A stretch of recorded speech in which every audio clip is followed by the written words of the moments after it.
Now, there is a great emphasis on both spiritual cleanliness and both physical cleanliness. So the question, spiritual cleanliness versus physical cleanliness, which one is important? Both of them are essential. Both of them are key aspects of ordinary. None is valued above the other. Both of them works hand in hand. You cannot be spiritually clean and physically dirty. You cannot be physically dirty and spiritually clean and you feel that you're going to be accepted or that your words are going to carry weight. You have to be spiritually clean and you also have to be physically clean. Now let's look at spiritual cleanliness within the context of ordinary. Now, when we talk about spiritual cleanliness, we'll, we'll talk about diverse rituals that we have that are dedicated towards the cleaning of one's spiritual self. An example of that ritual is what we call Ewu Ocho or Esa Ocho. We also have a kind of ritual that they do. Maybe you've done the Erorom Miri ritual. At the end of the Erorom Miri, you're expected to also have a spiritual bath within that river or that water that you've done that ritual. So it is also an instance or a ritual that we use to clean off ourselves of negative energies like orapo, like ocho, like akalogili, and the rest of aspects, different diverse levels of energies that we regard as negative. We use this ritual to spiritually cleanse our aura. Now you can ask yourself, why are we participating in this cleansing ritual? What activities or actions would one commit, and it's be presumed that they have polluted themselves, they've committed an abomination, and they have polluted themselves? We have cases of prostitution, we have cases of womanizing, we have cases of adultery, we have cases of drunkenness, we have cases of neglecting one's spiritual call, we have cases of neglecting or participating in the destruction of one's ancestral shrine, we have cases of involving in actions that violate Nsani or Nsobodo.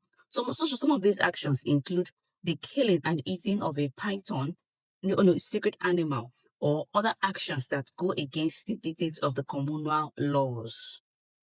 In ordinary, in our various community, we have different kinds of moral laws. In Nnewi, Nnobi, Idemili, we have this sacred animal that we do not kill.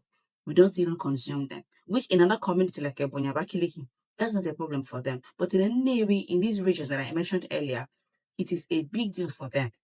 So when you go into a community that does not eat or kill eke and you consume it, you're committing nsani, aro, and you also have to clean yourself. You have to cleanse yourself of that abomination, especially if you're indigene of these communities.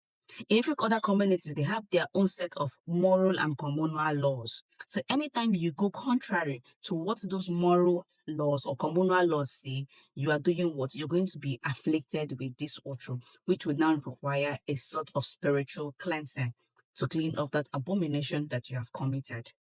So this is an example of spiritual cleanliness. And the reason why spiritual cleanliness is very important to us is that if you are spiritually polluted, you will not have the privilege to be in alignment with your ancestral spirits, with your chi, with your ndiche, with your water spirits, with your ikenga, with every single spiritual element that make you who you are. You will going to be misaligned from them and you will not have a proper communication or alignments with them, which would now create series and series of problems that we regard as unsacred. They would begin to deal with you because you're spiritually unclean. Now, when you carry out rituals that are going to clean your essence, that are going to clean your aura, you become aligned with your spiritual spirits and ancestors. Now, the second one here is physical cleanliness. Did our ancestors practice physical cleanliness? Now, before the practice of ecology or ewology is done, especially very early in the morning, because you know that before colonialism, before the church, our ancestors, what they did was every morning they would wake up and everybody would gather before the Obi. And once they've gotten to the Obi, they will begin to do what? To practice ecology. They will start to pray to the ancestors using Oji. Now, before they do this, what are the rituals they will do before they will start their ecology? First of all, they don't just wake up and start performing ecology. They will do what? They would wash their face, clean their mouth, clean their eyes, clean their hands before they pick up the Oji or before they pick up the okwoji or the nzu or every items that they want to use to perform a golfer. That's the first thing that they will do. So you see that they are practicing a level of physical cleanliness before they begin to communicate or talk to their ancestors. This ritual I just mentioned is called Isaiho or Oraku. Cleanliness that they also practice is the removal of firewood ash and Torah. Now, Ntora is in those days, our ancestors usually used firewood to cook.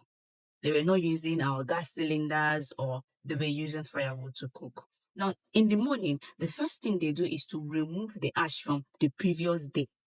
This is what they call untora, the ash from the previous day. They would remove it first of all. Then after removing it, they would now start cooking with a new firewood that is going to produce another form of ash. To them, if they don't remove this untora, it can afflict them with, it's going to remove all this, it's going to cause some sort of a physical illness. They're going to have spores all over their mouths. So they're going to also remove it. Now, when it comes to the ritual of Iroru Miri, back in the day, the ancestors, at least they have a certain day, a certain market day, when the women are going to gather and move down to the stream and clean up those environments. Currently, we no longer do them. We no longer have women or people that go down to those rivers to clean them up. So we see people piling up dirt around those waterbed areas.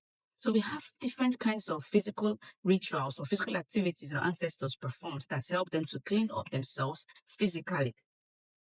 And also, they believe that when they're physically clean, that they're also spiritually clean as well. So the question of which one is more important, both of them are essential. Both of them are key aspects of ordinary, key aspects of how we converse with our spiritual spirits, with our spiritual essence, how we converse with our cosmic families, our Ndimiri, Ndiotu, Dimiri, and the rest of them.